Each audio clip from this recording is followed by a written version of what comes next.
Selamat malam semuanya. Balik lagi di podcast Opini Tengah Malam. Masih bareng gue Bimo, Gua Fedrian. Dan gua Faris. Jangan lupa sebelum dengerin ini pasang kacamata konspirasinya. Tetap open minded. Balik lagi di podcast Opini Tengah Malam yang ada pengumumannya. Yep. Hari ini kalau kalian lihat gua pakai baju putih sendiri. Asik. Mau keluar ya? Di tengah-tengah demon ini ya. Ada apa nih bro? Oke, jadi sebelum masuk di tema yang sangat berat ini ya, Faris intinya akan membahas apa nih? The Book of Adam and Eve. Ya, intinya adalah sebuah buku yang memprediksi kiamat lah. Iya. Gitu. Tapi sebelum kita masuk ke sana, ini Opini Tengah Malam ada pengumuman gitu. Kalian pasti seneng banget nih dengerin ini, khususnya kalian pecinta konspirasi. Yui. Oke, jadi Opini Tengah Malam akan pecah channel ya. Anjay. Gua akan cabut asing lah. Intinya Opini Tengah Malam akan pecah channel untuk YouTube dan podcast. Iya. Namanya akan tetap Opini Tengah Malam. Nah, Dan 100% akan ngebahas konspirasi, misteri, horor, dan apapun itulah yang kalian suka. iya. Iya. Jadi mungkin yang suka kayak request gitu ya. Nah, Ya. bisa kita bahas tuh. Jadi udah gak ada lagi yang request film ya di Opini Tengah Malam. Karena tentunya film tidak kemana-mana juga. Film akan tetap ada. Namanya berubah menjadi Sinema Tengah Malam. Iya. Gitu ya. Jadi untuk podcast, untuk YouTube kita belum masih mempertimbangkan sih podcast harus ada apa enggak ya. Tapi sebenarnya cuma upload audio doang sih ya. Podcast, YouTube akan baru Sinema Tengah Malam. Iya. Jadi kalian yang dengerin ini langsung subscribe Sinema Tengah Malam di YouTube dan di podcast. Kalian subscribe, kalian dukung kita lah walaupun itu dari nol lagi ya. Iya. Iya pastinya sih. Tapi support kita lah ya. Gitu ya. Karena semua kita akan bahas film di situ tanpa ada konspirasi Opini Tengah Malam. Betul. Upload dua-duanya seminggu akan selalu ada. Iya. Jadwalnya Gitu ya. sebenarnya masih sama sih ya. Jatuhnya masih Nggak sama. jauh beda lah ya. Cuma kita uploadnya dipisah aja gitu sih. Iya. Gitu. Dan untuk Instagram namanya akan berubah jadi Sinema Tengah Malam. Dan Opini Tengah Malam akan ada sendiri lagi. Gitu ya. Mungkin isinya Opini Tengah Malam Instagramnya cuma potongan reels saja ya. Iya. Jadi tuh. Kayaknya. Yang Opini Tengah Malam. Iya. Ya Dari nanti YouTube. kalau atau kalau ada misalkan kasus-kasus gitu kayak kemarin, Iya. ya Iya, kita iya. update lah sedikit di situ sama opini-opini kita gitu ya. Iya. Jadi kita pecah langsung ya. Yoi. Gitu. Terus untuk TikTok dan Twitter namanya adalah Sinema Tengah Malam. Opini Iya. Tengah Malam akan buat baru lagi. Tapi di TikTok, di Twitter Opini Tengah Malam tidak ada. Di Twitter Cuma akan Sinema Tengah iya, Malam. cuma Sinema Tengah Malam. Ngebahas film. Tetap ya film-filmnya ada dokumenter lah, ada misterinya juga gitu. Jadi benar-benar ini baru banget buat kita. Kita juga apa sih namanya terobosan baru lah ya. Iya. Karena kita mikir banyak orang yang request film, ada yang konspirasi, ada yang nggak suka film, ada yang nggak suka konspirasi. Jadi kita pecah aja langsung. Iya. Kalian bisa langsung pilih sendiri lah gitu. Iya. Jadi kita kasih kamar ya. Iya. Kita kasih opsi kamar. ya. Yang suka konspirasi lu masuk ke channel kita yang konspirasi, yang suka film Gitu. masuk ke channel film gitu. Dan harapannya kalian support kita lah. Gua berharap banget sih dukung sih Iya mereka pasti semua lah. ya. Gitu, dan klip ini akan gue pasang di Instagram nanti untuk sebagai potongannya lah. Gitu biar kalian paham juga gitu ya. Oke lah, paling itu aja sih. Jadi per hari ini, per konten ini tidak ada film-filmnya bro. Asik. Asik. Makanya lu kalau lihat nih hitam-hitam tuh kayak udah didominasi dengan konspirasi ya sebenarnya. Tapi gue masih mencoba film nih. Gitu. Tapi kita akan tetap membahas The Flash kan. Oh, pasti pasti itu. bro di Sinema Tengah Malam itu mah. Pasti banyak yang nunggu juga nih pendengar kita. Iya. Meskipun nggak sebanyak konspirasi, tapi Iya. pasti ada bro yang menantikan The Flash. Gitu. Dan tentunya ini ya kita juga akan ya pokoknya nanti pas bahas The Flash kita ada di Sinema Tengah Malam lah. Kita masih akan upload langsung terus, tapi perubahan ini transisinya mungkin ada sedikit mengagetkan juga lah ya. Tapi nggak apa-apa, pelan-pelan dibanding selanjutnya makin chaos. Iya. Mumpung masih kecil. Asik. Jadi semoga masih bisa tetap berlanjut lah. Hari ini kita akan bahas Adam and Eve. Dan apa sebenarnya ini? Konspirasi apa ini? Ini konspirasi yang super menarik sih menurut gue. Ini sebenarnya konspirasi dari kiamat sih. Balik lagi ya. Iya, iya. Tapi ini diteorikan atau dicetuskan oleh Chan Thomas dari bukunya yang berjudul The Adam and Eve Story. Udah lama kan ini kan bukunya? Tahun 1965 kalau nggak salah, seingat gue. Tahun segitu. Jadi sebenarnya mungkin dari judulnya rada bingung sih ya. Kayak mau menceritakan kisah Adam dan Hawa gitu. Tapi sebenarnya buku ini tuh menjelaskan tentang adanya siklus bencana. Jadi kayak siklus bencana itu selalu terjadi beberapa ribu tahun sekali yang selalu menghancurkan peradaban di bumi. Jadi gitu. Intinya buku itu membahas tentang itu sih. Tapi yang bikin menarik adalah buku ini tuh ditarik dari peredaran oleh CIA. Wow. Gitu sih. Kenapa CIA harus Why? terlibat? Makanya. Karena ini cuma sebuah buku loh. Dan gini, maksudnya kan buku kayak gini udah banyak yang bikin, ya kan? Kayak memprediksi adanya kiamat. Kayak Nostradamus dari jadul banget gitu, tapi nggak pernah ditarik gitu sama CIA ini. Bahkan ditariknya itu kan dia rilis tahun 1965 ya, ditariknya tahun 1966, setahun setelah rilis. Dan juga bisa dibilang apa ya, disembunyikan gitu atau disimpan sama mereka gitu, nggak dirilis ke publik sampai tahun 2013. Itu pun sebenarnya belum dirilis tahun 2013. Itu mereka masih pokoknya statusnya diubah dari classified jadi declassified. Jadi udah bukan dokumen rahasia lagi. Awalnya dokumen rahasia. Nah, baru bisa diakses di publik tahun 2016. Itu baru diupload di website CIA. Itu lu bisa baca sekarang. Iya, kalau lu cari juga langsung muncul tuh. Iya. Nah, anehnya lagi, buku originalnya itu yang tahun 1965 halamannya ada sebanyak 284. Tapi kalau lu cek di websitenya CIA dan lu hitung halamannya cuma ada 57. Cuma 57. Kepotong cover depan, cover belakang 55, Aris. Lucu Daftar sih ya. pustaka. Iya. Mungkin ini ya, kalau skripsi sih boleh lah ya kita banyak-banyakin Skripsi gitu. aja 75. Yang halaman kosong-kosong Iya. kan. Kalau di sini aneh banget, jauh banget anjir. Dari 284 ke 57 udah 230-an halaman kan. Iya. Atau 220-an gitu. Itu aneh sih. Tapi menurut gue mungkin buat kalian yang pengen nyari gitu langsung carinya The Adam and Eve Story karya Iya. Chan Thomas. Jangan coba Chan sekali-sekali Thomas. cari yang bahasa Indonesia. Lagi Seperti saya. kenapa coba Adam nyari dan bahasa Hawa buku CIA. Ada orang Adam dan Hawa review buku, ada tuh tulisannya Adam dan Hawa tapi karyanya bukan bukan Chan Thomas. Siapa? Chan Kelvin. Enggak salah sih. Jadi kayak ngelawak aja. Enggak, karya Muhyiddin. Muhyiddin siapa gitu. Gue riset, gue denger di YouTube. Lu baca chat gue kan di grup ya? Iya. Baca. Ada YouTube ya? Ada orang nge-breakdown kayak ini adalah buku yang kontroversi. Wah, gue bilang Faris nih temanya nih kan. Adam dan Hawa. Gue pikir kan biasanya yang kayak gini suka ada translate aneh kan gitu kan. Gue dengerin tuh 8 menit. Tapi kok beda sih ini. Adam tidak diciptakan dari tanah, tapi dari ketiak Tuhan. Itu apa anjir? Gue bilang Bulu ketek. gue langsung kayak gue matiin anjir. Langsung gue kayak ini bener gak sih konspirasinya? Gue tanya Faris, ini Adam dan Hawa buku siapa sih? Dikira gue milih temanya nggak bener. Iya, Adam dari ketiak Tuhan, coba lu bayangin.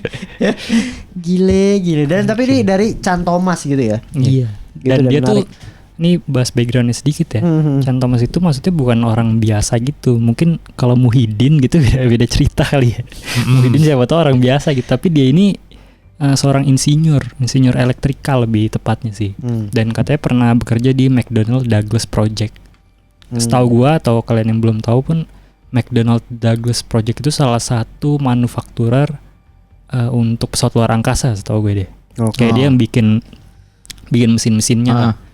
Nah, dia ini pernah bekerja di situ di project itu dan juga pernah kerja sebagai peneliti UFO dan lebih spesifiknya alat anti gravitasi. Tapi yang peneliti UFO itu under pemerintah atau independen? Kayaknya sih ya under apa sih namanya? Atau ada swasta gitu, organisasi under- gitu, Riz? Under Kayaknya sih suatu swasta ya. perusahaan tapi di hire oleh US Air Force Oh. gitu guys. Berarti Jadi masih dia pemerintahan punya. bukan orang main-main nih bro. Iya.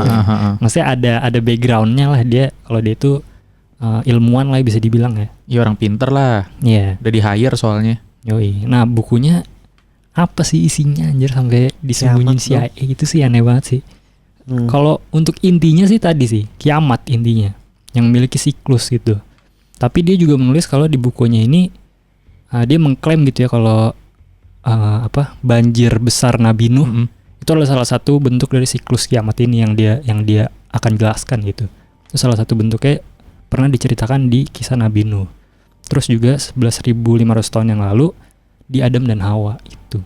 Jadi berarti secara dasar dia itu menyimpulkan kalau segala kayak banjir Nabi Nuh gitu nature berarti ya? Iya, bisa jadi. Siklus dan yang itu ada siklusnya. Siklus doang kan gitu kan? Iya. Kita pernah bahas nih ya, maksud gue berarti peradaban naik turun gitu ya? Bener gak sih? Nyambung gak sih?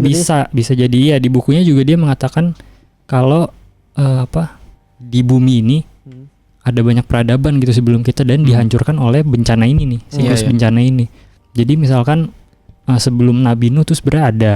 Terus juga sebelum Adam dan Hawa yang 11.500 tahun ini, sebelum bencana itu ada. Iya. Cuma semua ini tenggelam gara-gara si bencana ini gitu sih. Iya, gue juga sempat baca tuh, Riz. Jadi katanya kalau misalkan semakin lama jangkanya dia kena musibah itu, katanya semakin advance peradabannya. Oh. Jadi misalkan kita kenanya misalkan nanti 2000 tahun lagi nih. Nah itu udah makin advance tuh. Tapi ntar ke wipe lagi, jadi nol lagi katanya. Iya, peradaban diulang lagi kan dari awal, di reset. Cuma ini menarik, gue sempat dengerin YouTube-nya, ada satu YouTube gitu menjelaskan kayak ini rada sedikit masuk akal gitu ya, karena ketika banjir Nabi Nuh gitu ya, Nabi Nuh itu kan benar terjadi gitu untuk kita menurut gue gitu, itu benar terjadi gitu ya. Dan dia bilang ini tuh bukan cuma sekedar dongeng atau bukan sekedar apa sih namanya, cerita rakyat gitu. Kayak misalnya contoh kisah Nabi Nuh itu ada di berbagai negara gitu. Ada di kayak misalnya di berbagai agama ada. Terus mungkin gue lupa deh di daerah mana gitu yang dia bukan kepercayaan tapi dia cerita rakyat. Cuma banjir gitu loh. Jadi kayak untuk menghapuskan peradaban tuh dari cerita berbagai ini intinya sama, yaitu bumi ditenggelamkan sama air gitu era itu. Yang itu akan dibahas sebagai salah satu bukti sebagai argumen lah di buku ini. Itu banjir-banjir, cerita-cerita mitos banjir yang dikumpulin sama siapa namanya, Chan Thomas ini nanti akan dibahas sebagai bukti salah satunya. Menarik. Nah bencananya itu bro, dia menjelaskan kalau bencana itu disebabkan oleh pergerakan lempeng yang ekstrim.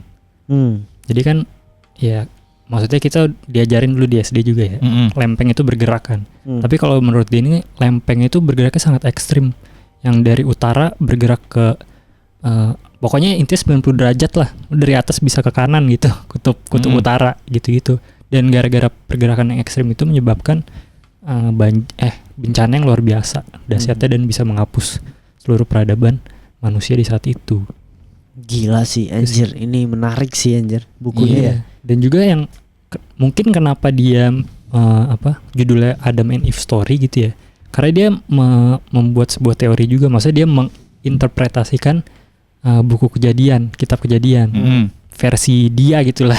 Dia gambarkan kalau kisah kejadian itu sebenarnya ketika Tuhan menyuruh Adam dan Hawa untuk keluar dari Taman Eden karena Taman Eden itu mau hancur ini sama bencana gitu jadinya. Nanti akan gue coba ceritain sih. Gokil juga kalau ada di saat yang tepat ya. Tapi mungkin selanjutnya kita akan bahas deskripsi dia nih.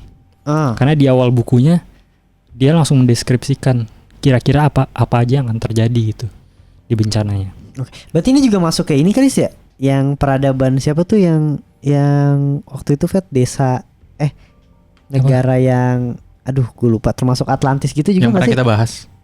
Yang mana ya? Atlantis. Atlantis termasuk juga kan masuk dalam teorinya. Disebut juga berarti. Dinosaurus? Enggak ya? Dinosaurus enggak ya? Pokoknya Atlantis salah satu peradaban yang terkena oleh bencana ini dan terkubur lah intinya. Dinosaurus mungkin part ini kali, maksudnya part dari peradaban tapi masih kuno. Terus mau ini gitu loh. Sebelum-belumnya lagi gitu ya. Pas habis hancur gitu. Iya, dan itu kayaknya sih karena itu terlalu lama ya jutaan tahun dan emang gak ada buktinya, jadi gak dibahas kayaknya sih. Dia tidak bisa menemukan adanya bukti manusia kan di saat itu. Jadi dia bahasnya emang yang deket-deket aja. Oke. Gitu. Nah ini deskripsi pertama nih gue bacakan. Dimulai dengan gempa bumi terparah sepanjang masa katanya. Jadi awalnya gempa bumi dulu, terus kemudian air laut Pasifik setinggi 3 meter bergerak dengan cepat ke arah timur, melibas kota-kota besar seperti Los Angeles dan San Francisco. Nah di sisi lain, angin kencang dengan kecepatan 1.500 km per jam memporak-porandakan semua yang ada di bumi. Buset. Lalu cairan panas keluar dari dalam bumi, menyemburkan lahar berwarna putih yang melibas kota-kota besar. Seluruh peradaban bumi habis ketika hanya tinggal bebatuan. Jadi semuanya kayak udah habis termakan api lah.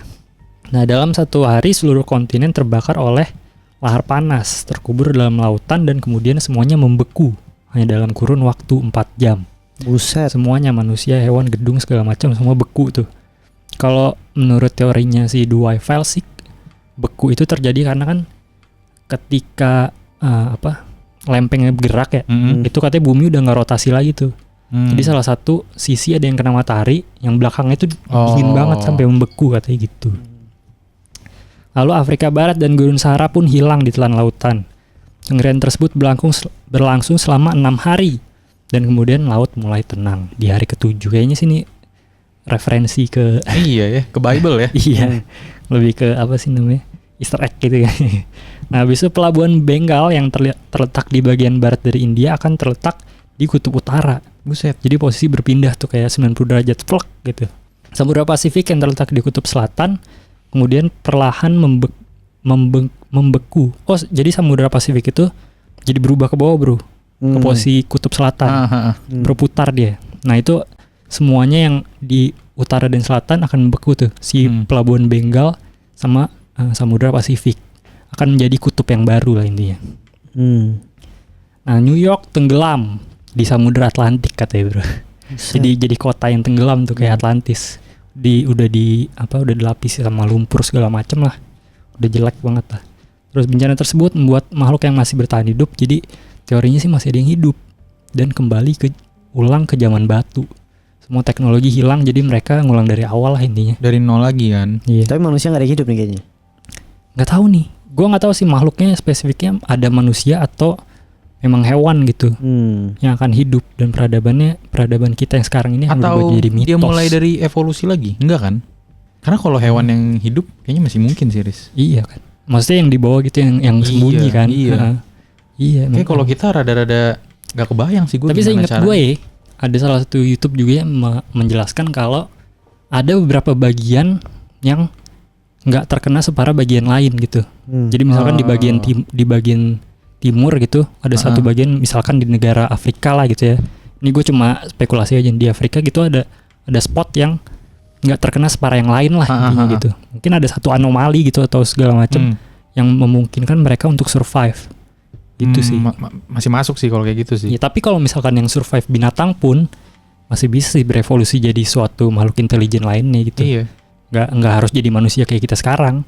Iya benar. Cuma seenggaknya dia akan jadi makhluk intelijen gitu lah. Berarti gue mau nanya, peradaban kita sekarang tuh setelah Nuh berarti? Awalnya dari setelah Nuh. Jadi Nuh itu kan kalau di buku ini ya, dia sebagai siklus bencana terakhir yang terjadi lah. Itu udah 6.500 tahun yang lalu gitu. Dan selama itu kita belum kena bencana lagi. Kita lagi menunggu bencana yang selanjutnya lah itu. Buku ini ingin memprediksi itu sih sebenarnya. Oke. Gokil kan, Bro? Gila bro, gila nih. Berarti kemungkinan kalau nanti setelah kita nih, setelah bencana lagi, New York dianggap jadi Atlantis ya? Iya bisa jadi. Indonesia? Kayak dia dijadiin mitos. Indonesia. Nah itu maksudnya mungkin di bukunya kayak disebut gitu loh, kayak Atlantis gitu segala macam kan itu mitos ya sekarang ya. Bisa jadi itu adalah sebuah kenyataan di masa lalu gitu. Maksudnya orang-orang yang survive kayak di teori tadi gitu, yang masih survive kan dia bisa menceritakan atau gambar di gua gitu kan. Kota New York dulu seperti apa. Nah ketika peradaban udah lama maju, udah lama berkembang, manusia dari masa depan ngeliat tuh gambar di gua itu. Akhirnya berspekulasi apakah ada gitu kota yang dulu semegah ini dan akhirnya tenggelam. Tapi akhirnya jadi mitos sih jatuhnya sih. Iya. Keren sih. Dan kita sebagai manusia juga akan jadi mitos yang untuk yang tidak yang survive. Gak ada yang tahu juga. Gila sih, gue lama-lama jadi semakin percaya dengan itu sih, peradaban yang hilang, Bro. Maksudnya kan umur bumi udah jutaan tahun ya. Iya. Dan segitu lamanya kita nggak tahu gitu yang hilang berapa banyak. Dan karena kan kita sangat cepat untuk kita sampai sejauh ini cepat banget. Cuma dari Mesopotamia tuh sekitar 8.000 tahun yang lalu lah, 10.000 tahun yang lalu kita udah bisa sampai segini dengan 10.000 tahun yang lalu. Dan umur bumi ada jutaan gitu loh. Maksudnya lu bisa membangun sebuah peradaban dan bisa hilang dalam hitungan detik gitu. Iya sih. Gue jadi berspekulasi berapa banyak peradaban yang hilang dalam hitungan detik gitu. Anjing kalau umur bumi jutaan tahun, kita aja 8.000 kayak gini. Iya, makanya 10.000 aja kita udah bisa menciptakan suatu peradaban gitu. Ya kan? Mungkin aja ada satu peradaban yang bisa menciptakan semuanya lebih cepat gitu. Siapa tahu 5.000 tahun dia udah bisa sampai sini. Kan bisa jadi ya. Dari 7 juta tahun misalkan gitu ya. 5.000 tahun kan itu banyak. Iya lah. Gila. Ini jadi premis film yang bagus ya. Nah, itu 2012. Tapi 2012 mengambil dari teori ini. Oh iya. Kan Karena sama dia- ya kan dia. Ya, cuma dia kan ada ketika siapa tuh namanya? Woody Harrelson yang menjelaskan di animasinya dia tuh. Dia ada membahas tentang teori inilah, teori lempeng bumi yang bergerak sangat ekstrim akhirnya mengakibatkan bencana ini gitu. Ada di film 2012 dan juga gejalanya sama kan. Tsunami besar kayak earthquake, terus anginnya juga cepet banget tuh yang Woody Harrelson begini kan. Cepet banget anginnya. Itu dideskripsikan di buku ini juga 1.500 km per jam anginnya. Tapi berarti kita 6.500 ya terakhir ya. Iya, terakhir kejadian Nabi Nuh sih menurutnya si Chan Thomas ya. Itu 6.500 tahun yang lalu gitu. Ada nggak Riz kayak misalkan dia kayak penelitian di 6.500 tahun yang lalu tuh lempengnya lurus. Sekarang tuh udah bergerak miring itu dikit. ada susahnya sih. Maksudnya kan emang ini kontroversial banget teorinya kan ya. Dan juga kita nggak bisa melihat bukti kalau di zaman dulu tuh lempeng bener-bener karena kan jauh banget Fat. 6.500 tahun yang lalu gitu kita nggak bisa juga nyari buktinya kan ya. Mungkin kalau dari bukti kecil ada sebuah map sih. Gue lupa lagi nama mapnya apa. Pokoknya ada map yang menggambarkan kalau samudra kutub selatan bukan ada di bawah. Gak terlalu di bawah lah gitu, ada di atas sedikit gitu. Ada sih map jadul. Map jadul, Ya, tahu cuma- sejadul apa tuh? Aduh lupa gue. Tapi belum dari batu kan? Belum, udah kertas. Udah kertas ya? Nah cuma tapi kan itu map bisa sebuah kesalahan juga kan. Iya, Jadi gue karena gak bisa mengambil. ya zaman dulu. Iya. Ngukurnya. Gambarnya belum akurat lah ya. Tapi gitu menarik sih, keren juga sih. Iya, dan akhirnya dia juga menjelaskan ini sih. Gimana sih bisa lempeng bumi berputar gitu secara ekstrim gitu. Dan katanya dia juga teorinya adalah lempeng bumi itu yang kutub utara 90 derajat itu katanya akan balik lagi. Jadi misalkan ketika bencana dia 90 derajat kan. Berapa tahun kemudian, misalkan 6.000 tahun kemudian dia akan balik lagi ke atas. Nah itu bencana lagi tuh. Jadi gitu-gitu. Jadi kita yang sekarang di atas ini nanti akan turun ke 90 derajat. Nah 6.000 tahun lagi misalkan bencana lagi dia ke atas lagi gitu. Jadi katanya pingpong gitu, dia selalu bolak-balik. Nah ketika bolak-balik cepatnya itu bencananya melanda gitulah. Tapi ada possibility nih bumi hancur total nggak sih nih? Kalau dari Tidak bisa jutaan tahun nih, maksud gua tidak bisa dihuni gitu loh. ya udah hancur Bisa kebelah sih dua gitu. kalau udah emang bencananya berulang-ulang dan semuanya akhirnya tenggelam kan nggak ada yang bisa nempatin. Tapi bisa juga sih makhluk laut ya. Iya Jadi maksudnya tapi planet laut bro. Keren anjing. maksudnya kayak peradaban yang kayak gini kan berarti kayak pasang surut gitu kan Nis. Ada yang tenggelam terus nanti pas di bencana apa lagi surut gitu airnya tenggelamnya di bagian mana gitu. Ya nggak sih? Iya bisa jadi sih. Kayak gitu terus kan? Iya. Jadi kayak Kayaknya sih emang. cuma gua nggak tahu nih umurnya yang bener-bener biar nggak pecah gitu buar gitu. Kalau itu Tapi ini kita pasti akan pecah. kondisi bulat bumi ya. Iyalah. Nah, maksudnya enggak, gue cuma make sure aja teori ini. Kalau tiba-tiba ada another ini lagi, Kalau untuk bumi kiamat pastinya sih pasti yang pertama kan antara supernova matahari. Supernova itu kan kalau umurnya kan bintang itu matahari kan bintang ya. Kalau mereka emang punya umur gitu dan akan meledak suatu saat. Itu tapi masih lama banget, masih miliaran tahun lagi. Itu masih jauh banget kan ya. Itu akan meledak. Itu mungkin salah satu kepastiannya kita mati itu di saat itu satu. Dan yang kedua ada tabrakannya galaksi. Karena kita sebenarnya perlahan dideketin sama galaksi Andromeda. Jadi nanti akan isinya air nabrak kan, tuh. Andromeda. Nibiru itu. Yang isinya air tuh apa ya? Satu galaksi gue lupa tuh ada isinya air semua. Tahu gue. Itu Planet kayaknya dah, kali. Bim. Hah? Itu kayaknya dah. Andromeda kan? Iya. Andromeda setahu gue. Planet kali. Ini galaksi. Enggak, kalau air di galaksi gimana anjir? Iya makanya itu. Jadi kalau seandainya tumpah tuh kayak bener-bener kalau itu isinya bener-bener air semua gitu loh. Gue lupa deh. Coba nanti gue sambil browsing ya. Kayak sini biru itu deh. Ya mungkin planet kali, maksudnya planetnya isinya air semua. Iya, Ketika iya. nabrak airnya bakal tumpah. Kayaknya kalau galaksi isi air, maksudnya air di galaksi bakal kemana-mana ya. Handphone bangsat keluarnya galaksi penuh air. Itu sih kalau ditanya kepastian kita hancurnya kapan sih, dua itu sih menurut gue. Tapi kan banyak faktor lain kayak global warming. Iya. Ini kan belum penghancuran alam. Itu yang bisa mempercepat kiamat tuh menurut gue itu. Belum kalau teori ini benar ya kan. Harusnya kalau misalkan teori itu benar, makin tahun kita makin cepat gara-gara global warming gak sih? Nggak tahu. Masalahnya kan ini siklus, Fet.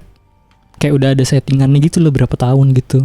Jadi kalau kita percepat, ya itu kan ulah kita, bukan karena siklus ini. Tuh. Tapi ya siapa tahu ada dari ulah kita gitu, misalkan ngebor Iya, minyak. makanya. Nah jadi itu makin gue penasaran sih, misalkan itu ulah kita bisa balik ke kehidupan. Maksudnya kehidupan akan tetap berlanjut apa? Udah extinct selamanya ya? Atau itu ya Riz ya? Jangan-jangan ya Apa? yang bikin ini terjadi tuh gara-gara ngebor minyak. Kan kalau zaman dulu nggak bisa. Jadi ini kejadian gitu. Tapi kan zaman dulu ceritanya ya, peradabannya kan belum maju.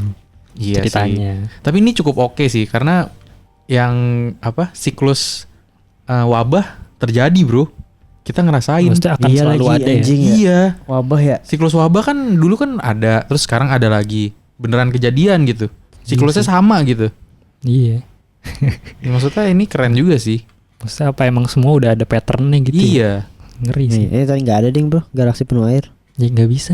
Cuma Di luar angkasa ternyata air mah bentuknya mencar. seperti air, tapi tidak air. Cok. Nah ini selanjutnya ada yang dia menjelaskan kenapa lempeng itu bisa bergerak se ekstrim itulah. Intinya sih di dalam bumi, dari gambarnya dia menggambarkan ada 2 lapisan cair bumi yang mengakibatkan pergeseran lempeng ekstrim ini. Nah selama lapisan tersebut menjaga struktur magnet dan elektriknya stabil, lapisan cair tersebut akan bertindak sebagai benda yang solid lah. Jadi makanya kerak bumi itu nggak gerak kayak sekarang ikut rotasi. Nah ada masanya ketika siklus itu terjadi dalam berapa ribu tahun, magnet dan elektrika itu tidak stabil lah intinya. Mereka tidak terorganize dan menjadi kacau. Nah itu mengakibatkan lapisan cair bumi yang tadi bertindak sebagai sesuatu yang cair. Jadi kerak bumi. Jadi intinya itu jadi kayak pelumas sih. Kerak bumi jadi bisa sliding gitu. Iya, iya. Jadi nggak menetap. Nah itu sih yang menyebabkan kutub utara bisa berubah menjadi 90 derajat secara ekstrim gitu. Nah, katanya cuma dalam 1/4 sampai setengah hari itu kutub utara akan bergerak. Cuma dalam 1/4 hari bro. Itu Gila yang sih. sangat kontroversial dari teori ini karena secara fisika kayaknya sih tidak memungkinkan gitu, bagi para ilmuwan gitu. Iya, iya, iya. Karena kan kalau dulu kayak kita diajarinnya SD ya kalau nggak salah ya, yang lempeng bergerak gitu kan. Maksudnya lempeng bumi kan selalu bergerak. Memang secara sains itu benar gitu. Tapi bergeraknya tuh bukannya bergerak dikit gempa ya? Iya. Yang Itu kalau gempa itu bergesekan. Jadi lempeng Kayak nabrak misalkan gitu ya? kontinen ini sama ini gerak terus gesekan gerak. Nah itu gempa tuh. Tapi kalau gerak kita selalu bergerak katanya. Cuma emang dikit-dikit banget. Nah itu pernah dibahas di bukunya pertama tahun 1948 di Hugh Brown sama 1958 Charles Hapgood. Itu dia bikin buku tuh si Charles Hapgood di 1958 ini dia disebut di film 2012 nih. Charles Hapgood Earth Shifting Crust, dia bikin buku mengenai tadi pergeseran lempeng. Nah itu pun awalnya dia menciptakan teori itu tidak dianggap serius gitu, karena kan nggak ada buktinya. Itu dianggap sebagai pseudoscience. Jadi bukan science, fake science lah intinya. Karena nggak ada teori dan nggak ada pembuktian gitu. masih Jadi orang-orang gitu. iya orang-orang menganggap itu sebagai science yang Teori. bodoh, iya teori biasa aja gitu. Bukan science beneran lah, itu fake gitu. Tapi seiring berjalannya waktu dan ditemukan sampai sekarang gitu, akhirnya itu terbukti beneran gitu. Yang mana? Itu pergeseran lempeng. Seperti yang kita tahu sekarang itu fakta kan. Maksudnya ada gempa segala macam itu gara-gara pergeseran lempeng. Jadi apa bisa maksudnya buku ini juga kayak gitu sekarang dianggap sebagai pseudoscience, sebagai sesuatu yang tidak nyata gitu, tapi dalam masa depan ketika kita melihat secara langsung itu menjadi buku fakta atau buku kebenaran. Yang memang kita belum tahu jawabannya gitu. Nah si Charles Hapgood ini menulis sebuah buku kedua gitu ya, teori update-nya. katanya kutub bumi itu selalu bergerak. Di buku keduanya dia menulis. Itu juga dianggap sebagai pseudoscience. Nah, orang-orang tidak percaya itu kalau kutub bumi itu selalu bergerak. Dia mengatakan kalau itu bergerak 15-40 derajat. Sekitar 11.600 tahun yang lalu, bro. Sama seperti angka yang dicetuskan oleh siapa namanya tadi? Chan Thomas. Yang Ketika Adam dan Hawa. Iya. Meskipun beda 100 ya. Cuma dia bilang di 11.600 tahun yang lalu itu kutub bumi bergerak 15-40 derajat. Itu gila sih 40 derajat. 40 derajat sih Lumayan sih. gede sih. Itu udah jauh banget. Dan itu maksudnya bergeraknya bukan dalam waktu yang lama, dalam waktu yang cepat gitu. Dia berteori seperti itu. Mengakibatkan berakhirnya Younger Dryas atau yang kita kenal sebagai berakhirnya zaman es. Oh iya, dia ada zaman es kita ya? Iya. Nah zaman es itu kan meleleh kan ya. Maksudnya bisa kayak kita sekarang, itu di 11.600 tahun yang lalu, bro. Nah teorinya adalah si Charles Hopkins ini bilangnya gara-gara pergeseran kutub itu. Nah si Chan Thomas bilangnya sama, gara-gara pergeseran kutub itu, dan di tahun itu tahunnya Adam dan Hawa gitu. Jadi dia mengaitkan zaman es itu berakhir seiringan dengan Adam dan Hawa keluar dari Taman Eden. Itulah teorinya si Chan Thomas itu. Set, Adam dan Hawa di zaman es ya? Iya. Berarti Taman Edennya itu yang kalau lu bilang tadi tuh yang anomali tadi ya, Riz ya? Kayak tempat, ada tempat yang aman somewhere gitu ya? Nggak tahu gue. Tapi pokoknya intinya dia disuruh keluar dari tempat itu untuk keluar dan mencari tempat yang lebih aman gitulah. Tapi disuruh juga sama Tuhan kalau menurut si Chan Thomas gitu. Masih diperintahkan oleh Tuhan. Anjing, gila nih, berarti masih beragama nih. Nah fakta sebenarnya emang kerak bumi bergerak kan seperti yang tadi kita bahas, tapi rata-rata itu pun juga 1,5 cm per tahun. Dan paling besar pun cuma 10 cm. 1,5 cm bagi kita sih ya lumayan ya. Cuma kalau dalam skala bumi setahun 1,5 cm mah itu bergeraknya dikit banget anjir. Berarti sekarang dia udah nyampe mana ya? Katanya gue baca nyampe mana ya? Seingat gue dia lebih dekat ke pulau apa ya? Lupa gue, Siberia atau apa gitu, bergerak ke arah situ. Tapi kutub. Maksudnya dia akan mengelilingi gitu gak sih? Nggak tahu sih. Mungkin akan, cuma nggak akan di lifetime kita sih. Pasti bakal ratusan ribu atau mungkin jutaan tahun ke depan. Dan itu kita nggak akan ngerasain sih menurut gue. Iya. Bukunya itu sih sebenarnya. Apa lo mau mendengar yang Adam dan Hawa? Mau dong. Apa nih Adam dan Hawa? Tapi gue rada lupa dikit nih. Pokoknya gue baca di bukunya sih ini. Karena di YouTube nggak ada yang bahas aja. Jadi gue terpaksa untuk membaca. Tapi Riz, ini kalau misalkan balik ke yang ini dulu nih, gue mau nanya. Maksudnya kan berarti kalau misalkan tadi bumi udah hancur banget gitu ya. Emang karena siklus, berarti kita kayak lempengnya pokoknya balik ke biasa lagi gitu. Di saat yang sama maksudnya? Iya, kayak after 4 jam yang tadi tuh, pokoknya bumi kita jadi balik normal lagi. Itu kayak cuma siklus aja yang pasti bakal terjadi kalau di bukunya. Cuma ketika kutub utara jadi ke timur gitu ya, 90 derajat, itu selama 5.000 tahun misalkan akan kayak gitu terus. Nah tadi India sama Pasifik akan di bawah dulu selama 5.000 tahun. Nanti ketika bencana terjadi lagi, muter lagi. Jadi ganti-gantian gitu. Oh berarti kita sekarang bencana nggak bisa ditinggalin, bencana lagi baru bisa gitu ya? Ditinggalin apa ya? Yang tadi kalau lu jelasin. Kan ini kan kita habis ini bencana nih, besok bencana. Besok bencana. Terus nggak bisa ditinggalin selama 5.000 tahun. Terus bencana lagi baru jadi normal ya? Bisa ditinggalin 5.000 tahun. Ditinggalin. Tapi cuma di dalam waktu 5.000 tahun itu manusia membuat peradaban baru lagi. Dan nanti akan hancur lagi, ngulang dari awal lagi. Nanti jadi gitu-gitu terus, ngulang-ngulang terus. Langsung jadi batu aja gitu. Iya, jadi dari awal mereka membuat kehidupan baru gitu. Tapi sebenarnya siklusnya pun nggak ada ininya ya. Kayak misalkan 5.000 tahun sekali gitu nggak. Karena kan tahu kan. Iya, perbedaannya intinya ribuan tahun lah. Karena yang pertama kan 11.500 tahun. Kemudian 6.500 tahun itu kan bedanya paling 4.500 tahun doang kan. Kayak perilaku manusianya juga bisa mempengaruhi deh, Riz, kalau menurut gue. Mungkin kali ya, mempercepat deh. Iya bisa jadi sih, Fet. Mungkin ada hubungan dengan global warming segala macam kan. Iya. Kayak misalkan nge-vape nih. Gila, zaman dulu berarti ada, bro. Menyindir orang nge-vape aja. Kenapa emang sih orang nge-vape? Asap-asap, bro. Oh iya. Asap. Bisa Iya. jadi sih. Tapi gila sih ya, maksud gue kalau seandainya kayak gitu berarti kayak orang menemukan, berarti kan peradaban baru yang kayak orang di kutub ada peradaban, orang melihat dan lain sebagainya gitu. Berarti kayak itu adalah sisa peradaban zaman dulu yang mungkin orang kayak Faris bilang anomali, terus akhirnya ditemuin sama yang sekarang jadi gimana gitu. Iya, Iya nggak mungkin aja sih.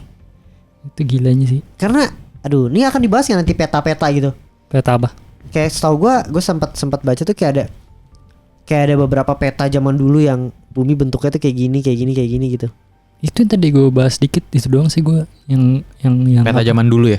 Cuma gue lupa namanya apa. Iya, gue juga gue nggak terlalu detail ya. Tapi yang intinya banyak gitu loh, ada Iya, peta-peta zaman dulu kan nggak mungkin mereka asal gambar ya. Jadi kayak mungkin ada referensi atau Pokoknya ada apa gitu. Ada satu peta deh yang menggambarkan kalau kutub utara atau selatan gitu, bukan di tempat yang sekarang, nggak kayak sekarang lah, bukan di bawah atau di atas gitu, ada di sedikit di tengah gitu. Gokil bro. Ini tuh kayak ini tuh gak sih lo? Quotesnya siapa gue lupa, Aristoteles atau apa? The more you know, you don't know. Sumpah. Apa coba?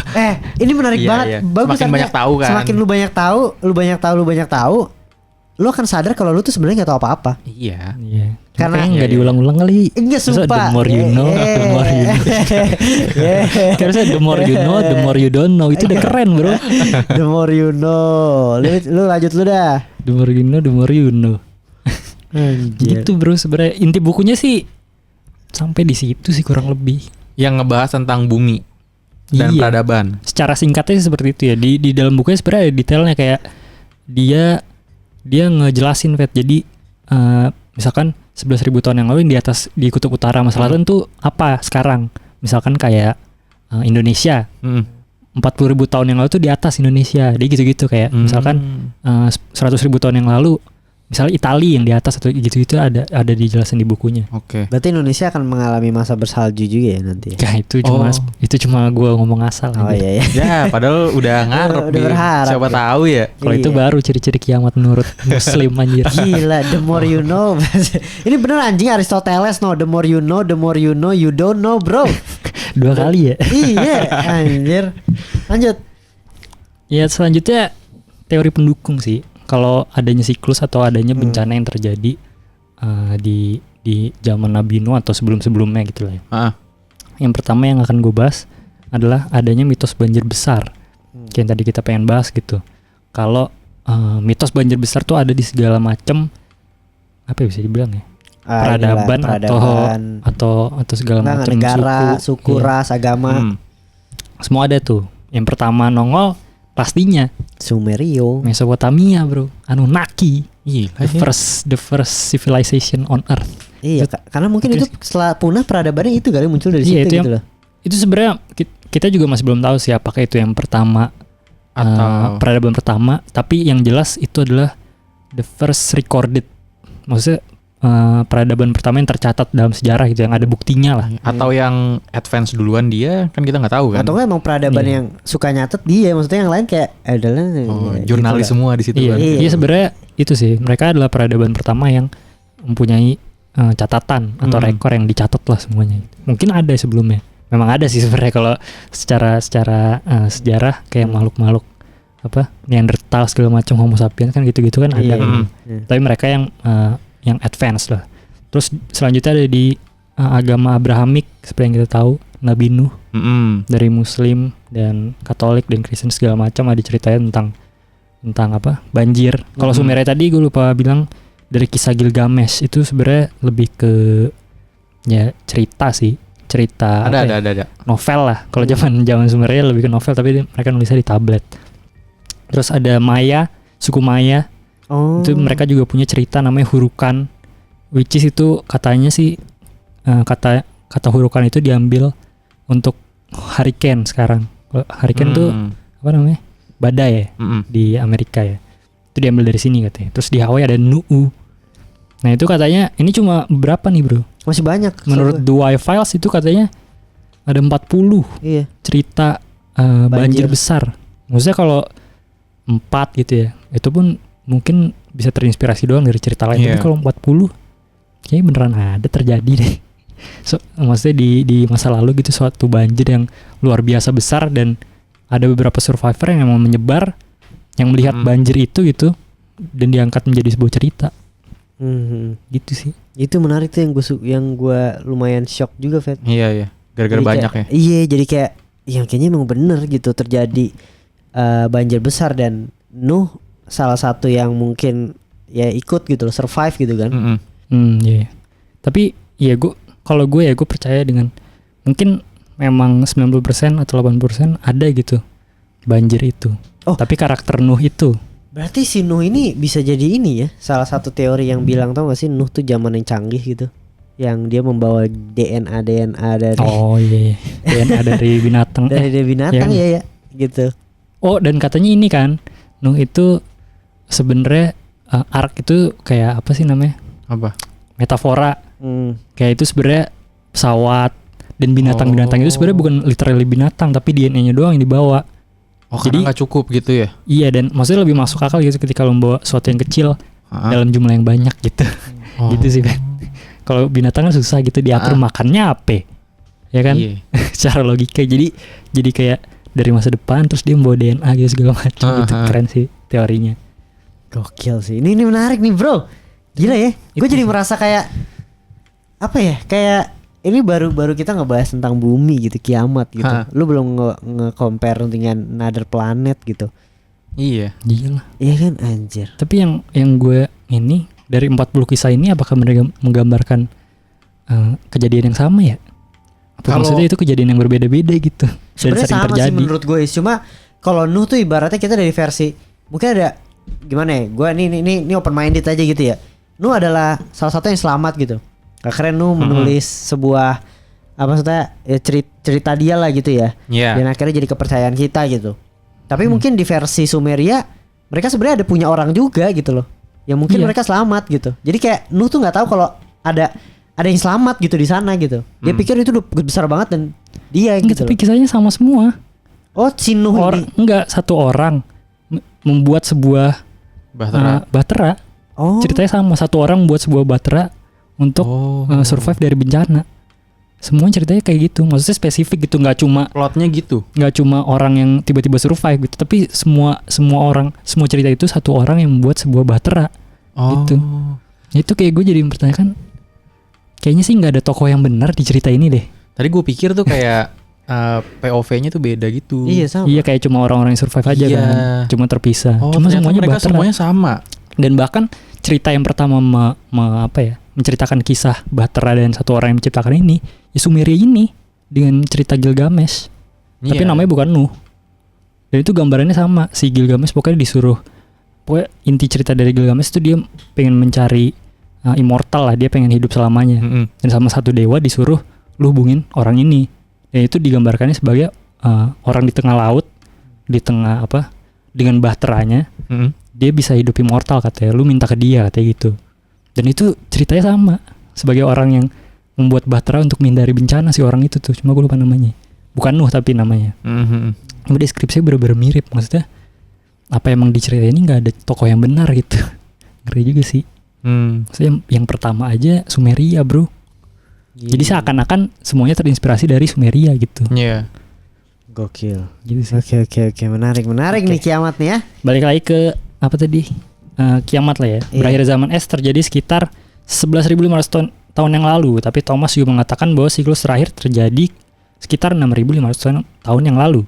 Nah, pada saat buku ini dirilis, tidak ada bukti tentang terjadinya sebuah bencana 6.500 tahun yang lalu. Nah, sampai beberapa tahun lalu arkeolog menemukan adanya bukti terjadinya mitos banjir Gunyu di Cina.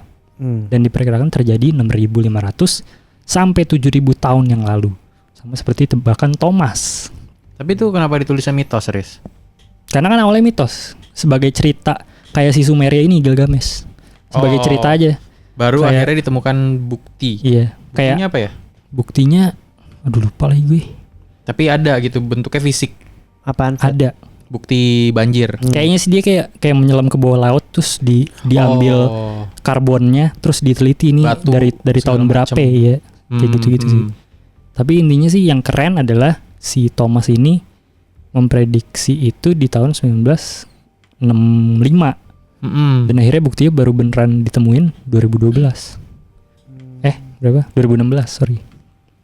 Tapi ada lagi bukti lagi. Tahun 2012, Dr. Robert Ballard melakukan penelitian ke Black Sea di daerah Turki. Dia melakukan penelitian di bawah laut untuk memperkirakan waktu kejadian banjir besar Nuh. Yeah.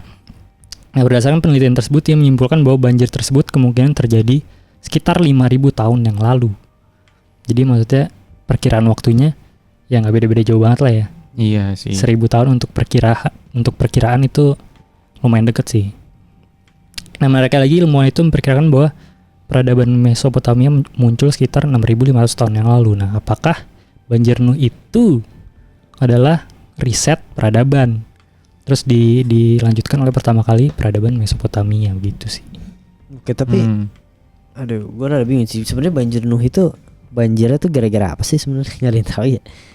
Ya gara-gara ini. Kalau dari si kiamat ini, Bim. Kalau dari Siklus, teori ini ceritanya siklus. dari kiamat. Iya, ini. maksud gue siklus apa kayak mempergerakan lempeng dan lain sebagainya gitu.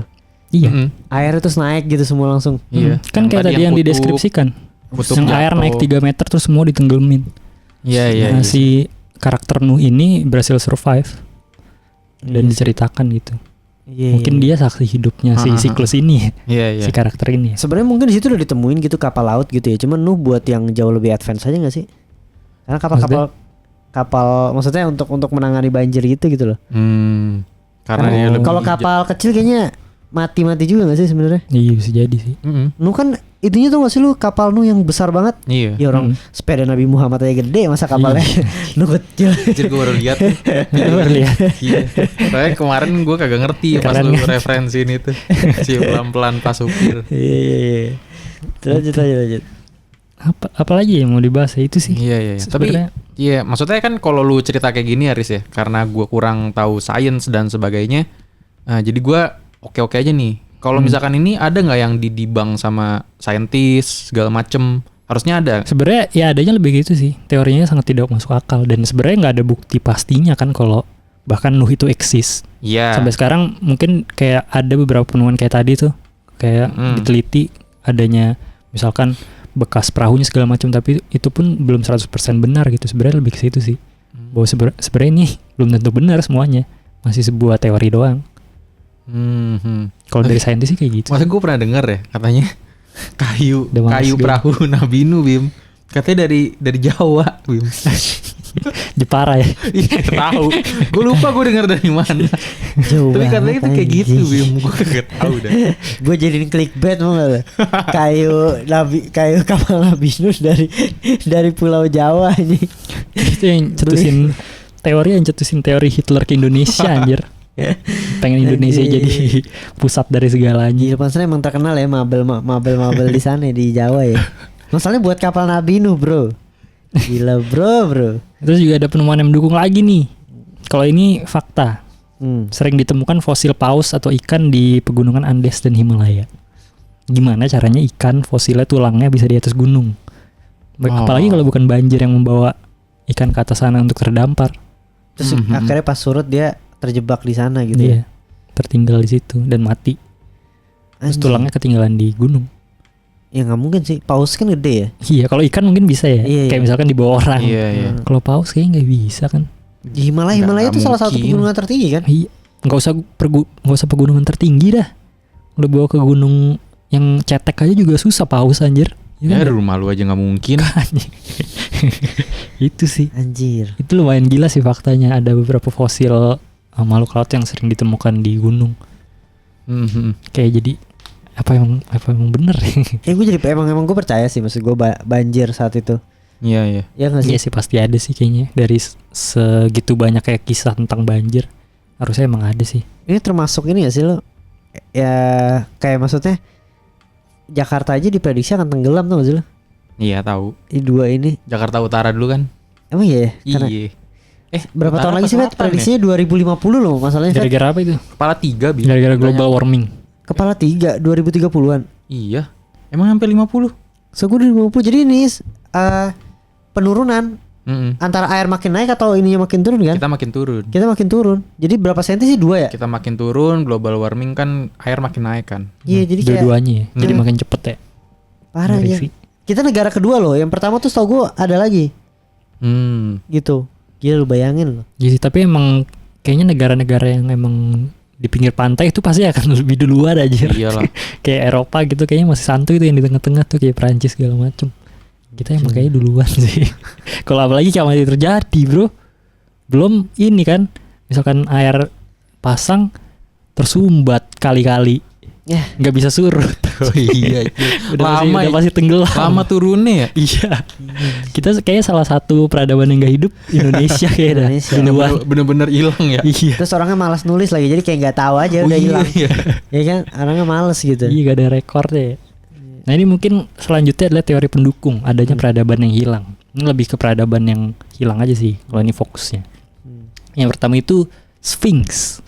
Jadi di Sphinx itu sekarang ditemukan bawahnya itu ada erosi bekas air gitu katanya. Maksudnya kan di sana tidak ada air gitu ya. Maksudnya air sangat sulit lah untuk mencapai gurun gitu. Tapi dia bisa tenggelam berdasarkan bentukannya sekarang itu erosinya ada gelombang airnya gitu loh. Jadi diperkirakan dia tenggelam pada saat itu dan juga secara saintifik ada beberapa orang yang memperkirakan kalau si Sphinx ini tuh udah ada sekitar 10.000 sampai 13.000 tahun yang lalu. Iya, itu peradaban lama kan sebenarnya. Iya, artinya kan Mesir belum ada gitu. Maksudnya Mesopotamia aja 8.000 tahun yang lalu. Mesir itu masih berapa ratus atau ribu tahun yang lalu. Lagi baru nongol gitu. Dan ini Sphinx diperkirakan 10.000 sampai 13.000 tahun yang lalu. Siapa yang bikin, bro? Dan juga piramid katanya juga begitu sih. Sama. Itu umurnya udah lama banget. Maksudnya sebelum adanya peradaban Mesir, piramid. Terus kemarin gue liat konspirasi juga kalau ada kaitannya dengan Tesla gitu lah. Kalau si piramid Mesir ini tuh ternyata bukan sebuah kuburan, tapi sebuah kayak mesinnya Tesla tuh yang bisa menghantarkan listrik dan bikin listrik gratis ke semuanya. Itu katanya Mesir untuk itu karena kan awal itu kan rapi kan, terus ada kayak banyak sistem untuk menciptakan sebuah arus listrik dan di atas itu katanya dari sebuah bahan yang sangat highly conductive. Jadi bisa mengantarkan listrik dengan sangat-sangat baik. Tapi kan sekarang udah nggak ada kan, dipotong. Kalau kemana tuh? Katanya begitu teorinya. Gila sih. Kalau emang bener sih ngeri sih maksudnya. Siapa yang bisa menciptakan itu di zamannya? Iya kan. Dan kayak sekarang kalau nanti kita punah akan seperti itu gitu. Lo nemuin MacBook gini kan kayak apa ini? Kalau MacBook hilang pasti. Tapi kayak misalkan kita apa yang keren sekarang ya? Yang misalkan kalau kena bencana nggak bakal hilang. Monas. Mas kayaknya runtuh dah gue dah. Monas ya? bro. Monas bro. Di Indonesia dulu candi lah. Bisa tuh jadi peradaban. Iya lah. Iyalah. Mungkin kalau tenggelam masih bisa lah. Masih bisa batu. Cuma kayak sering. Maksudnya kan kalau dideskripsikan dengan tadi ya, kayak misalkan air 3 meter itu udah bisa menerbangkan batu tuh pasti. Ya kan? Terus belum ada angin yang 1.500 km per jam. Anjir itu kenceng banget bro, bisa menghancurkan. Terus katanya menurut Y-Files ini ya, ketika buminya lempengnya bergerak itu tuh kita kan udah nggak rotasi tuh. Itu rasanya katanya kalau bayanginnya kalau naik mobil dan tiba-tiba ngerem itu kan bakal kepental kan. Nanti banyak katanya makhluk-makhluk hidup sama itu yang kepental kayak gitu jadi. Jadi bumi tiba-tiba stop. Kita kayak maju gitu. Jangan pause gitu, Riz. Pental. Bisa jadi. Jauh banget tapi kepentalnya ya. Ke Himalaya ya. Iya. Anjir. Temennya juga kemana lu anjir. Tapi kalau paus ke pental kayak nggak mungkin kali ya. Kita udah ke mental kemana anjir? Ke New York kali kita ke pentalnya. Kita keliling bumi aja. Gila, hancur kita nih kalau ke pental sekarang kena tembok segala macem. Iya. Dan katanya ketemunya kan gara-gara level airnya sangat naik, kita kan ketemu air lagi. Tapi rasanya kayak kebentur sama baja anjing. Karena kan kecepatannya sangat udah kayak kecepatan suara kan. Kalau misalnya tangan gua nusuk gitu pecah anjir. kayak Tom. Bisa tahu ya kayak Tom. Masih bisa kayak membelah lautan ya. Daripada nggak nyoba sama sekali.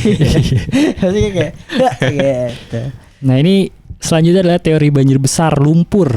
Ini udah banjir besar dicampur sama campuran lumpur bro. Jadi menenggelamkan pulau lah intinya. Lapindo ya? Iya. Tapi Lapindo tau gak sih yang ditemukan apa? Berharga. Kayak gue pernah denger deh. Ada itu udah fakta anjir ditemukan. Gue lupa elemen. Kandungannya kan? Iya, ada elemen yang mahal banget katanya. Itu buat bikin apa ya, lupa lagi gue, bahan bakar ini apa gitu. Katanya ditemukan di lumpur Lapindo bro. Apakah ini saatnya comeback Indonesia menjadi negara kaya untuk lawan Australia? Nostradamus, balik lagi ya. Nostradamus. Yoi. Kita udah dipupuk dari tahun berapa tuh lumpurnya tuh? Iya. Gue pernah lihat soalnya di YouTube kayak gimana sih sekarang, buset udah jadi kayak lautan anjir, lautan Coba. lumpur. Soalnya Gua kemarin kantor gue kan ini ya, kayak berita gitu kan. Itu ada, gue disuruh desain itu. Oh, Beritanya udah maksudnya kalau portal berita terpercaya udah ngangkat, berarti kan itu faktanya udah harus diinin dulu kan, dengan benar. Buset bro, ini mah udah parah banget bro, Lapindo. kayak danau. Tapi ada kandungannya, dan katanya orang-orang ya jadi berlomba-lomba kesini yang di luar untuk duluan lah Iya. yang dapetin si elemen itu. Anjing, elemen mahal. Terus ada lagi nih. Ini yang tadi nih, banjir besar lumpur yang menenggelamkan kontinen. Yang ada di pikiran lo bro, Apanya? Menenggelamkan kontinen. apa tuh? Kontinen berarti gede banget dong. Iya. Satu Ya benua kota lah bisa Satu lah. benua ya? Iya bisa. Satu pulau atau apa gitu. Menenggelamkan kontinen. Gak tahu sih apa. Atlantis, Cok. Oh, yang kota Advance itu berarti ya? Iya. Ini dibahas di sini. Jadi salah satu ininya kan waktu itu Atlantis itu pertama kali dicetuskan oleh Pluto, ya kan? Dari Yunani. Dia sebenarnya lebih ke ini sih, mitos sebenarnya. Kayak Pluto itu diciptakan oleh kalau di itu Poseidon. Diciptakan oleh Poseidon segala macam, tapi dia menggambarkan Atlantis sebagai peradaban yang maju. Terus juga hancur tenggelam karena bencana besar. Terus dia juga menggambarkan kalau Atlantis itu adalah pokoknya bentukannya kayak ring gitu. Jadi cincin semakin gede gitu lah. Iya. Itu bentuk kotanya seperti itu gitu. Nah, meskipun faktanya belum pernah ditemukan, tapi ada salah satu struktur di Gurun Sahara yang mirip dengan deskripsi si Pluto itu. The Eye of Sahara namanya. Nih bro, di sini ada gambarnya nggak? Ada dong. Nah, Cok, lihat Cok. Nih, The Eye of Sahara. Sebenarnya lu udah pernah lihat belum? Belum. Gila ya, gue juga baru lihat di sini anjir. Kayak kenapa ini salah satu fenomena bumi gitu yang kita masih belum tahu ini terbentuk gara-gara apa, tapi nggak masuk keajaiban dunia. Iya. Ya kan, kalau Borobudur kan mungkin bisa diciptakan sama orang. Ini kan Ini gede banget. fenomena alam. Maksudnya apa itu sebelumnya di sini apa terjadi gitu. gara-gara apa gitu? Gede Cuk. Iya. Iya kan, gara-gara dari jauh begitu anjir. Ih, gede banget nih. Gede banget. Keren sih, tapi bener-bener kayak mata sih ya. GG. Nah ini katanya diteorikan sebagai dulunya Atlantis bro. Ini kalau lihat di gambar ini ya. Ini perkiraan Atlantis yang menurut gambaran Pluto itu yang ring-ring gitu tuh. Yang terdiri dari kota yang cincin. ring-ring ini nih udah dari zaman Yunani berarti. Iya, dari Pluto pertama kali menggambarkan itu. Dan mungkin aja Pluto mendapatkan itu dari, maksudnya mulut ke mulut ya kan. Cerita orang yang survive dari bencana yang sebelumnya ketika Atlantis masih ada gitu lah intinya. Dan ceritanya ini mirip banget bro. Kayak apa ya? Tanah yang apa sih? Yang masuk ke dalam itu tuh airnya gitu kan. Iya. Kelihatan Itunya banget naik. gitu. Ini sih yang gila. Gila Cok. Yang menariknya di Sahara ini dan beberapa tempat bumi terdapat permukaan tanah yang bergelombang. Jadi menandakan adanya bekas banjir gitu. Karena kan banjir lumpur. Jadi dia mengeras menjadi tanah. Jadi gurun gitu. Di ini sekelilingnya Apa? padang gurun ya? Padang gurun semua udah kering. Dapat dari mana tuh lumpurnya? Jadi gila sih. Dia kayak ini gambarannya bener-bener persis anjir. Gue juga baru pertama kali ngeliat. Maksudnya kita kan sering ya membahas Atlantis atau berdiskusi tentang Atlantis, tapi ini baru pertama kali gue ngeliat ada Eye of Sahara yang bener-bener mirip sama Atlantis anjir. Berarti gagal Atlantis di Indonesia anjing. Di situ ya. Ini kan ya, di Sahara. Yang pertengahan Sumatera sama Jawa kan yang tenggelam. Iya makanya. Kira ini di situ Atlantis ya. Nah katanya kan di sini tadi yang gue bilang ada ini kan bekas gelombang air itu kan. Dan Gurun Sahara itu bro kayak tingginya Gurun Sahara itu katanya udah kayak gedung-gedung sekarang. Maksudnya itu tinggi banget. Oh. Apakah maksudnya emang bener-bener ada yang tertimbun di dalam situ gitu ya? Maksudnya jadi konstruksinya jadi setinggi itu ya? Iya. Karena mungkin kalau lihat secara langsung gitu ya, lu datang ke Gurun Sahara, kelihatannya cuma kayak lembah-lembah aja. Cuma kalau lu lihat pakai drone, Itu katanya itu ada kayak air ripple-nya gitu loh. Kayak gelombang air yang habis bekas banjir lah gitu. Itu mantep ya sih. Itu banjirnya berapa lama sih? Nggak tahu dah. Kalau pastinya sih nggak tahu sih. Kayaknya lumayan lama itu ngancurin bener-bener. Maksudnya bener sih peradabannya jadi punah gitu loh. Kayak lu kelamaan di air juga. Ini kan hancur gitu. Dan masuk akal sih kenapa bisa jadi ada banjir lumpur ya. Karena kan mungkin emang dari dulu di sini kan udah bentuknya gurun atau pasir gitu ya. Dan ketika air menyerang nyampur jadi lumpur. Gitu sih. Ini Atlantis. Yang selanjutnya ada The Land of Mew. Apa tuh? Dan Easter Island. Anjay. Jadi ini ada The Land of Mew, lu udah pernah dengar gak? Belum. Land of Mew ini kisahnya kayak Atlantis sih, mirip. Kota yang tenggelam lah intinya. Ini pertama kali dicetuskan Augustus Leplongeon dan James Churchward.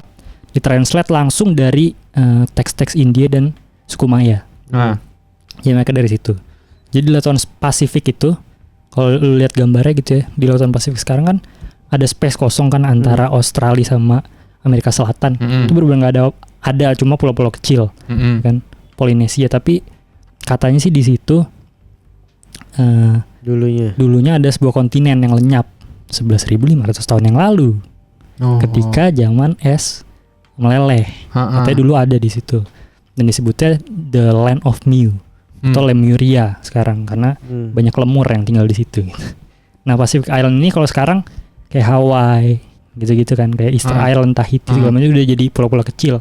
Katanya dulu itu kan siapa tahu aja pulau-pulau kecil ini tuh yang dulunya misalkan kayak gunungnya zaman dulu, ya kan? Nah ketika tenggelam ya mereka yang masih kelihatan tuh gunung-gunung ini nih. Jadinya itu. Iya, jadi pulau-pulau kecil ini nih. Iya. Itu sih teorinya. Bisa bener. Dan ini menariknya lagi ada Yonaguni Monument di ini tahu gue. pantai Jepang. Iya. Apa itu? Jadi pantai Jepang itu kan bener-bener dekat sama yang diperkirakan The Land of Mew. Nah itu di lautnya itu ada struktur yang tenggelam kan, dan sangat besar. Lu bilang Atlantis di Jepang bro. Ini gede sih, ini ada perbandingan sama orangnya nih. Iya, jadi itu salah satu yang dulu kan dibilang Atlantis Jepang. Kita pernah sempat mention dulu bro. Iya. Atlantis dari Jepang. Nah itu perkiraannya kalau dulunya itu adalah peradaban Mew, kontinen Mew gitu. Terus ada lagi Nan Madol. Ini di sebelah selatan dari Pulau Pasifik itu. Jadi selain itu runtuhan kota kecil. Ini berkaitan bagian selatan dari kontinen Mew. Kota ini dinilai sudah maju karena memiliki teknologi sistem irigasi air yang bisa menyebarkan ke seluruh penduduknya. Ini gila sih. Ini udah kayak kota anjir. Iya. Iya kan? Gila bro, gue juga baru lihat ini semuanya. Kalau di daerah Pasifik ada kayak ginian. Kayak ada speedboat itu. Iya, makanya. Ini mah emang bener orang lagi rekreasi aja. Mancing mania. Nah itu sih. Dan yang terakhir ada Easter Island. Easter Island itu ada di pojoknya kepulauan itu tuh di Pasifik. Ini dia paling pojok sini. Nah di Easter Island itu kan kalau kalian tahu ada yang Easter apa sih? Yang patung yang pala doang tuh. Gue lupa nama ini. Iya. Yang batu ya? Iya batu. Bisa jalan kan? Anjir. Beda ya itu ya? Cuma yang Night at Museum kali lu. Lupa gue anjir. Goblok. Museum aja. Dom. Iya itu benar. Itu benar. Nah kalau di sini kan apa ya namanya? Easter apa ya? Iya. Yang ini kan kepala doang kan. Tapi gede banget kan. Bawahnya ada badannya bro. Nah iya. Bawahnya itu ada badannya. Kayak gini kan. Iya. Dan digali itu ada gitu. Maksudnya kan logikanya. Ada badannya. Ada badannya. Beneran. Nih. Ada badannya. Jadi orang selama ini kan ngira kayak gini kan. Iya. Emang dikiranya cuma patung pala doang. Tapi ketika digali ada dalamnya. Nah ini Vet. Maksudnya kan logikanya ada dua ya. Antara satu sengaja mereka bikin ini terus mereka gali dulu terus kubur, tapi pakai apa gitu, ngangkat batu seberat ini untuk jatuhin ke situ. Mungkin digeser bisa lah, didorong segala macam. Tapi opsi keduanya ya udah terkubur gara-gara enggak. Jadi dulu itu ya patungnya kaki sampai kepala gini kan. Tapi gara-gara bencana besar ke bawah air ngebawa pasir segala macam, tanah liat segala macam, terkubur tinggal sisa palanya doang. Tapi kok bisa pala ya? Maksud gue gak ada batu yang kayak kebalik gitu, malah kakinya yang di atas gitu. Mungkin mereka bikinnya emang udah nanem kali. Jadi gak bisa tergeser atau terguling. Iya, karena kan berat juga ya. Iya, dan maksudnya untuk kalau misalnya kita gambarkan Easter Island gitu ya, mereka itu emang dari dulu kayak gini. Orang-orang mana di pulau kecil ini misalkan bikin kayak ginian gitu. Maksudnya kalau lu mau ke pulau itu pasti lu bikin rumah dulu ya kan? Iya. Ya nggak sih? Bikin suatu misalkan suku lah. Tapi kenapa dia memprioritaskan bikin kayak ginian? Maksudnya kalau udah bikin kayak ginian pasti lu fundamentalnya udah dibikin duluan kan? Kayak rumah dia udah bisa bikin, harus sebelum bisa bikin ini. Iya, lu batu dibuat kayak gitu anjir. Iya. Berarti kan maksudnya Mahat juga kan berarti kan? mereka sudah punya rumah dan ini Canggih. karyanya mereka dan ini gede banget kan? Iya. Gitu Gede bro. banget, Cuk. Itulah. Easter Island. Gila Oh, nih. Tapi lu menurut lu gimana nih? Land of Mew dah. Kalau Atlantis kayaknya itu masih terlalu jauh tuh. Kalau Land of Mew nih menurut gua buktinya lumayan gila sih. Iya. Maksudnya kita bisa masuk akal lah. Pulau-pulau kecil sekarang itu bisa jadi apa? Gunung zaman dulu ketika mereka masih belum tenggelam gitu. Iya. Cukup apa? Mencengangkan sih ya. Dari kayak tadi bukti-bukti pendukungnya sih, Riz. Iya. Kayak banyak-banyak apa? Yang lumpur di tengah gurun Sahara. Itu dari mana gitu? Bentuknya juga kenapa bisa begitu? Gue paus di Iya. Himalaya sih anjing. Paus, Land of Mew. Land of Mew meyakinkan sih. Maksudnya di Pasifik tuh luas banget anjir untuk tidak ada sebuah kontinen. Pasti dulunya ada sesuatu gitu di situ ya kan. Itu sih menurut gue pasti ada. Dan juga kalau misalkan memang dia ingin bikin ginian di itu, kenapa harus di Easter Island gitu, satu pulau yang kecil dan lu susah kan untuk mengakses pulau itu, lu harus naik perahu. Belum kalau batunya habis di pulau ini misalkan atau gimana gitu, lu harus bawa impor anjing. Itu kan susah pakai perahu ya. Apalagi ini dibikin udah lama banget gitu. Itu juga batunya kayak dipahat gitu, Riz. Bukannya kayak dan harusnya udah gede banget kan ya sebelumnya. Nah itu kalau lu emang harus misalkan nggak ada batu sebesar ini gitu di situ, lu harus bawa pakai perahu, itu kayak impossible sih. Iya. Kayak lu harus, kalau dulu masih ada, lu jalan bawa pakai alat lu yang punya roda. Gue jadi percaya adanya Land of Mew sih zaman dulu. Iya. Gue karena gimana ya? Itu salah satu yang lumayan masuk akal gitu loh. Iya. Di Jepang aja itu ada kan struktur yang ketimbun gitu loh. Yang ini Nanmadol juga ada. Apalagi kita nggak pernah tahu gitu apa namanya laut sedalam apa gitu ya. Mungkin nanti ketika airnya makin surut bisa jadi laut ini juga makin surut gitu karena kita nggak tahu kedalaman pastinya kan. Mungkin itu kali ya abis caranya air surut. Kayaknya nggak bisa deh. Kayaknya nggak bisa nggak sih? menurun aja udah. Caranya gimana? Disedot. Masuk ke dalam tanah. Iya. Goblok.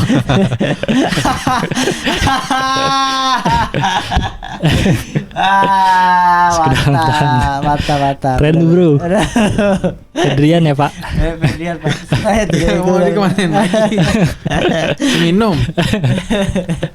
Tapi kita bisa bahas lebih lanjut nggak ya? Itu kayak si Land of Mew, terus sama yang tadi di patung yang dam-dam itu menarik dari kalau misalkan dikulik lebih jauh. Kayak asal usulnya, gue penasaran sih yang kayak gitu-gitu. Kayak tahun pastinya kan dibuatnya tahun berapa gitu, dan kita harus spekulasi gitu di tahun itu udah ada alat se-advance apa gitu. Tapi emang beberapa ini emang ada yang bisa dibahas di satu tema sendiri sih, terutama Atlantis menurut gue. Nah itu konspirasi sangat banyak bro. Kayak ini kan cuma salah satu konspirasi, kalau dia di Gurun Sahara kan ada juga yang di Lautan Atlantis sebenarnya yang tenggelam kan segala macam. Kalau ini kan masih kelihatan gitu. Itu sih. Oke lah. Mungkin pertanyaan terakhirnya adalah kapan akan terjadi di masa kita yang sekarang bro? Berarti kita udah 6.500 tahun kemudian ya? Iya, setelah Nabi Nuh. Paling lama berarti 4.000 tahun lagi, Des. Karena kan 11.000 ya. Dari 11.000 ke 6.000 juga cuma 4.000. 4.000 iya. Berarti nggak ada yang tahu ya? Nggak ada ininya, cuma ribuan tahun lah. Tapi kita udah 6.000 ya. Kalau kata David sih sebentar lagi. Nah ini katanya Chan Thomas. Dia memperkirakan terjadi antara tahun 2000 sampai 2200. Pokoknya di antara tahun segitu. Jatuhnya masih deket sih dari kita ya.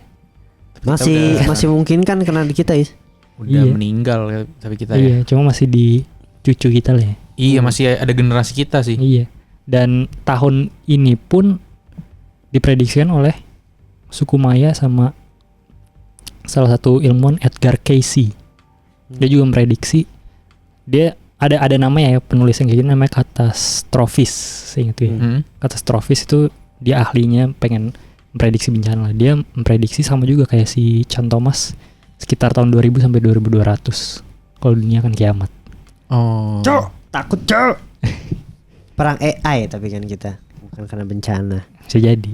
Iya kan, kita bisa jadi gitu loh. Itu sih, itu aja sih sebenarnya. Oh berarti klimaksnya adalah di 2200 tuh ya itu maksimal teknologi kita di AI. Mungkin. Iya kan? Bisa jadi gitu loh. Iya sih. Iya, semoga sebelum 2200 tahun Opini Tengah Malam nyampe 100 subscriber lah. Anjir. 100.000 lah. 100.000 doang, udah sampai 200 tahun. Mending pensiun anjir kalau 100 tahun nggak nyampe 100.000. Kayak feeling gue juga 50 tahun lagi YouTube juga udah nggak laku aja. Iya. Mending pensiun dari sekarang ya. Iya. Baru pecah channel, cok, udah pecah kongsi ya. Gile dah. Itu bro. Iya, menarik nih. Ini 1 jam 11 menit kita, wih. Untuk channel Opini Tengah Malam bebas lah ya. Kita mau obrak-abrik dari berpart-part. Mirip Anunnaki nih durasinya nih bro. Iya. Mantep sih. Karena mungkin zaman dulu ya. Gue nggak terasa sih ya. Dan juga emang ininya banyak sih teorinya. Terus ada fakta pendukungnya, ya kan? Iya. Itu gila sih, gue juga risetnya mantep nih bro anjing. Iya, ini mantap sih bro, asli bro. Oke lah, kalau kayak gitu buat kalian langsung tulis di kolom komentar gimana ya tanggapannya tentang konspirasi ini, dan jangan lupa follow Sinema Tengah Malam gitu ya, Sinema Tengah Malam. Subscribe ya di YouTube, awas kalian ya. Tuh Opini Tengah Malam juga ya di support lah, jadi kita ada 2 channel gitu. Request mau bahas apa lagi? Gas kita. Yoi. Gitu, dan ya jangan lupa juga untuk follow semua setnya Opini Tengah Malam, dibuka Instagramnya karena ada pengumuman di sana. Jadi kalau kayak gitu tetap dengerin dan nonton Opini Tengah Malam. Sampai ketemu di episode berikutnya. Bye. Selamat malam.